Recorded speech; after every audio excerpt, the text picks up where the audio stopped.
नमस्कार साथियों, आपका फिर से स्वागत है आपके अपने YouTube चैनल इंजन स्टडी 85 में।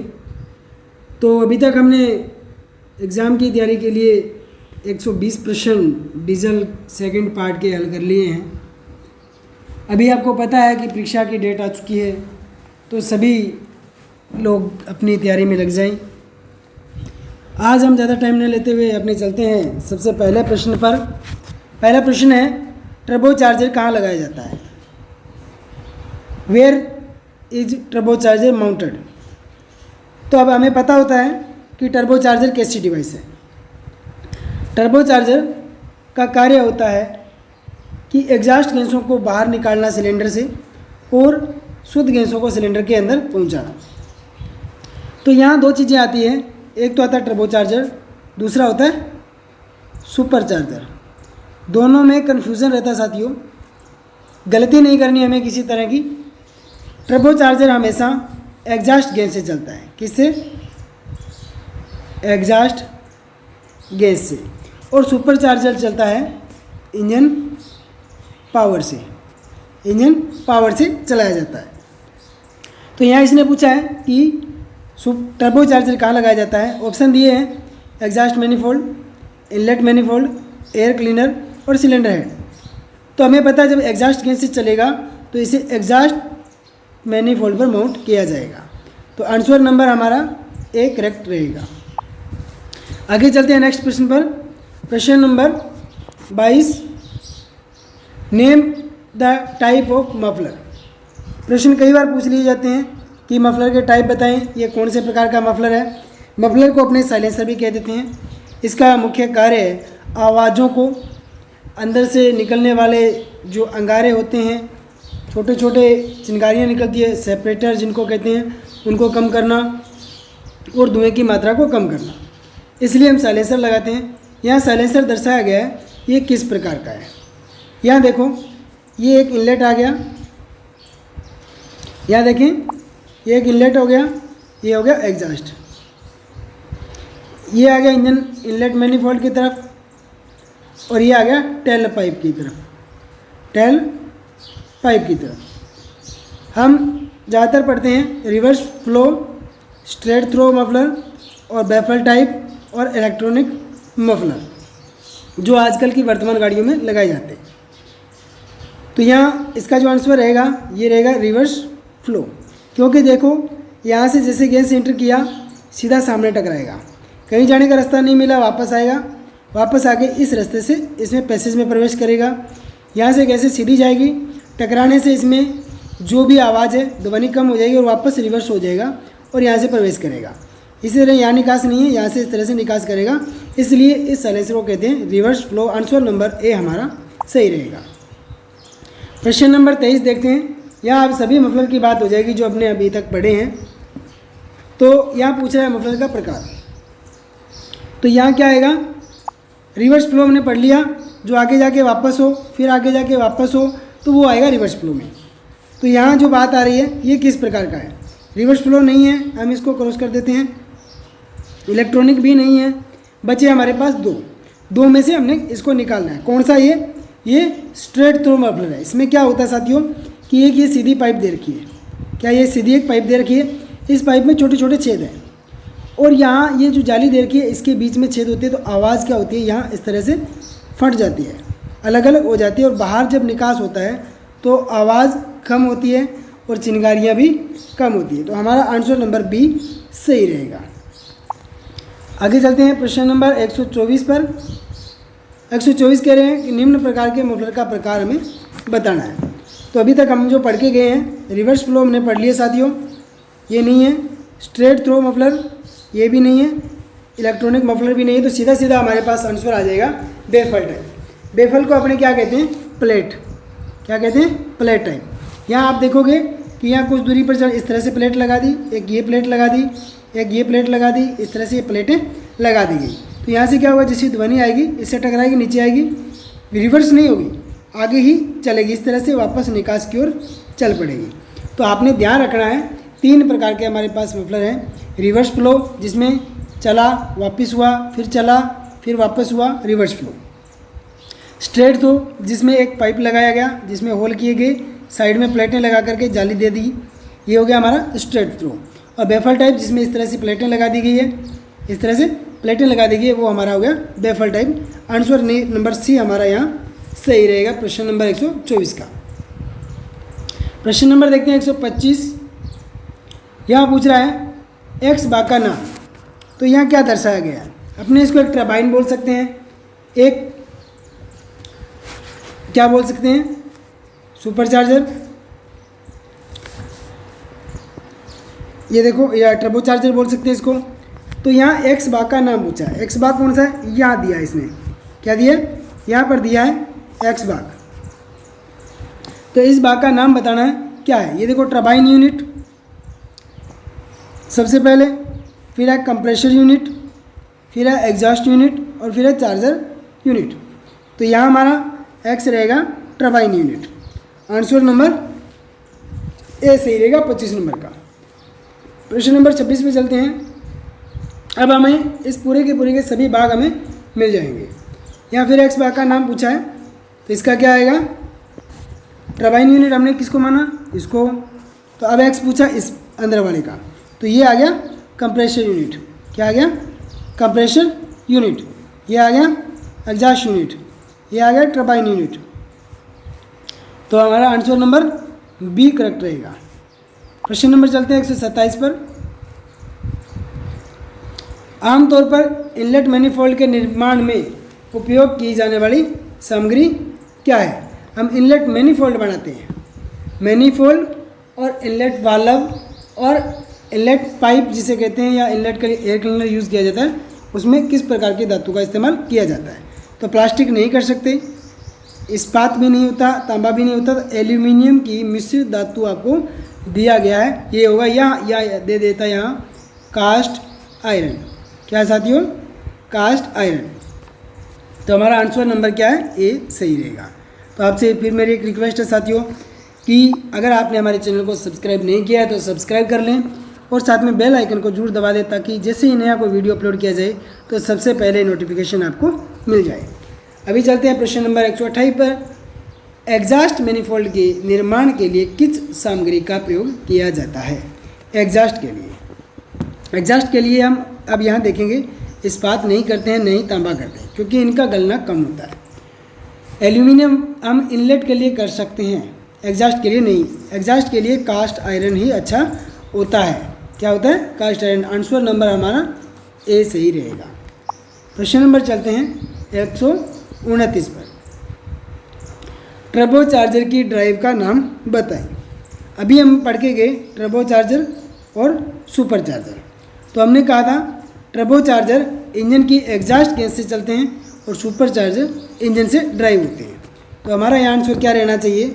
अभी हम बता के गए उसके अकॉर्डिंग चले। सबसे पहले इंजन ड्राइव। अगर इंजन ड्राइव यहाँ सुपर चार्जर होता तो इंजन ड्राइव देते। क्या देते साथियों? Engine drive.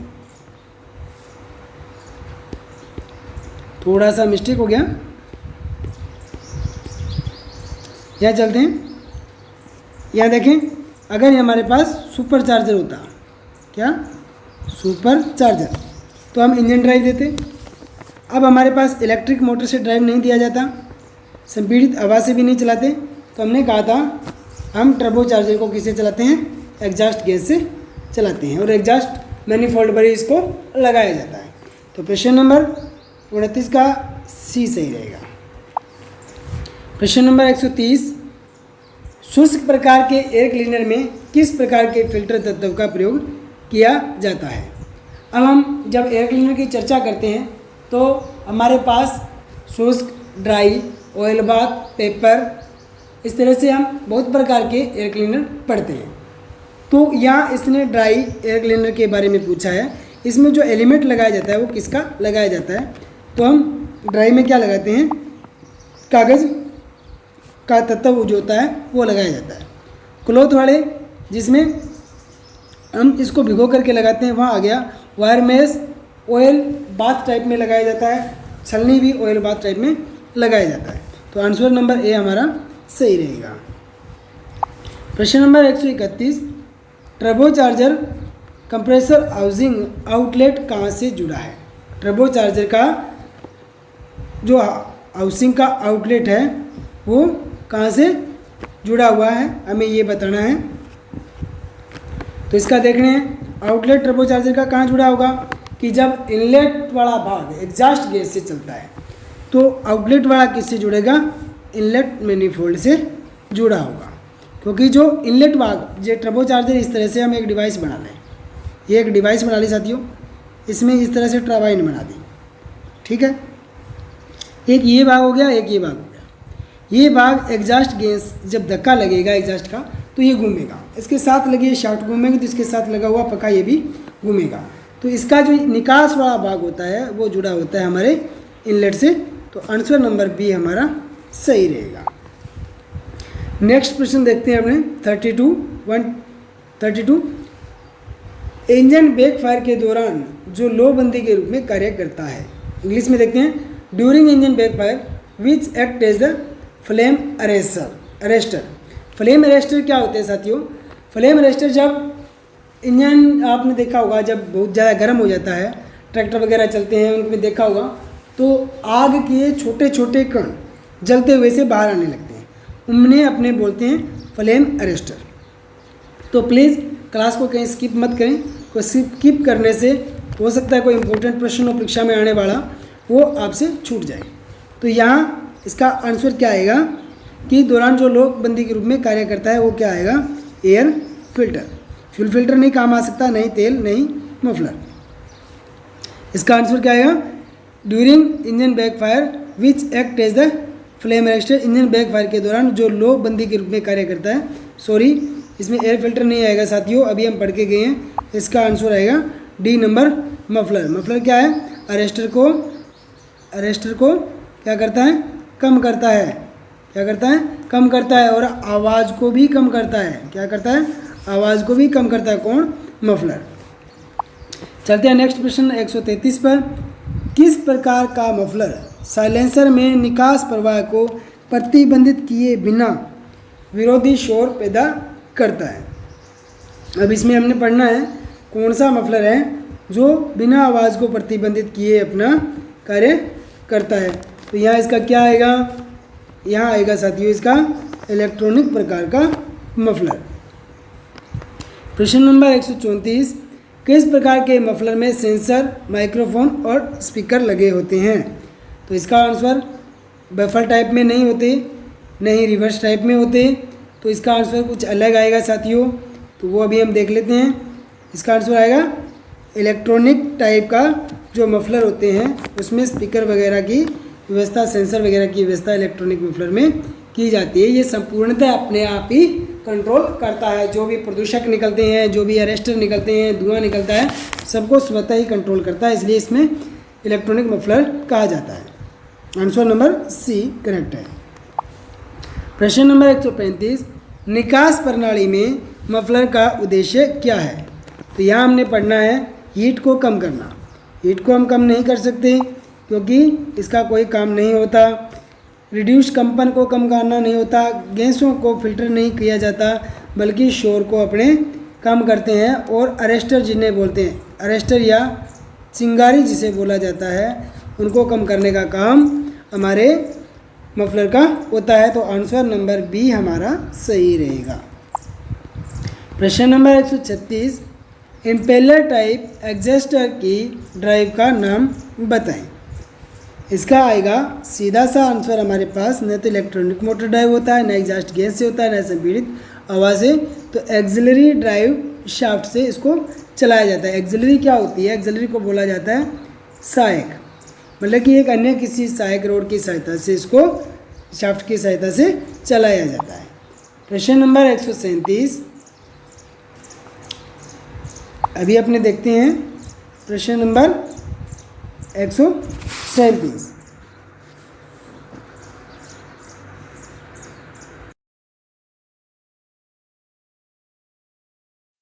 देखें कि जो ऊंचाई पर इंजन की मदद करता है जहां हवा का घनत्व कम है, तो इसका क्या आएगा?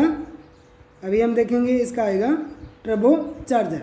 तो हमने कहा था टर्बो चार्जर या जो हमारे पास सुपर चार्जर होते हैं उनका काम होता है हवा की कमी को पूरा करना, मतलब कि जो क्लीयरेंस वॉल्यूम के कारण हवा रह जाती है उसको पूर्णतः भर देना। जैसे मान लेते हैं सिलेंडर है, ये पिस्टन है, जैसे पिस्टन ऊपर से नीचे चला तो इसमें हवा यहाँ तक भरी, जो खाली बच गई अगर हम इसे किसी माध्यम से हवा धकेल करके भर दें तो हमें पावर भी कुछ मिलेगी। तो इसका कारण ये आएगा कि टर्बो चार्जर से होता है। प्रश्न 138, निकास प्रणाली में वॉल्यूमेट्रिक दक्षता में कमी का क्या कारण होता है? कि निकास प्रणाली में वॉल्यूमेट्रिक दक्षता में कमी का कारण क्या होगा? इसका मुख्य कारण होता है नो नॉइज़, लो नॉइज़ नहीं होता, उच्च तापमान नहीं होता। इसका आएगा expressive brake pressure. Answer number C हमारा सही रहेगा। 139, ईंधन इंजेक्टर में कौन सा भाग ईंधन का इंजेक्शन दबाव बनाता है? कि ईंधन इंजेक्टर है, अभी यहाँ बात जो हो रही है साधारण ईंधन इंजेक्टर की नहीं हो रही, यहाँ हो रही है बात CRDI की। CRDI में मुख्य दाब कौन बनाता है? तो हमें पता होना चाहिए कौन बनाएगा। ईंधन इंजेक्टर में पूछा है कि ईंधन इंजेक्टर में इंजेक्शन का दबाव कौन बनाता है।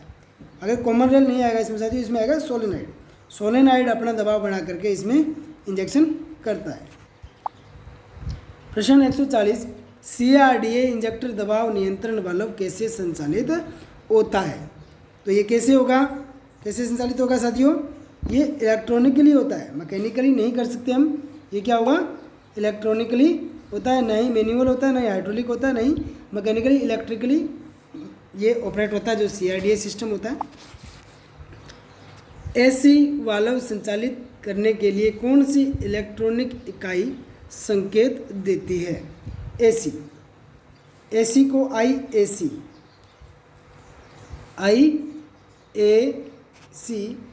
को संचालित करने के लिए क्या कौन संकेत देगी? यहाँ आ गया इलेक्ट्रॉनिक, ये आएगा इसका सही, इलेक्ट्रॉनिक, इसे बोलते हैं इलेक्ट्रॉनिक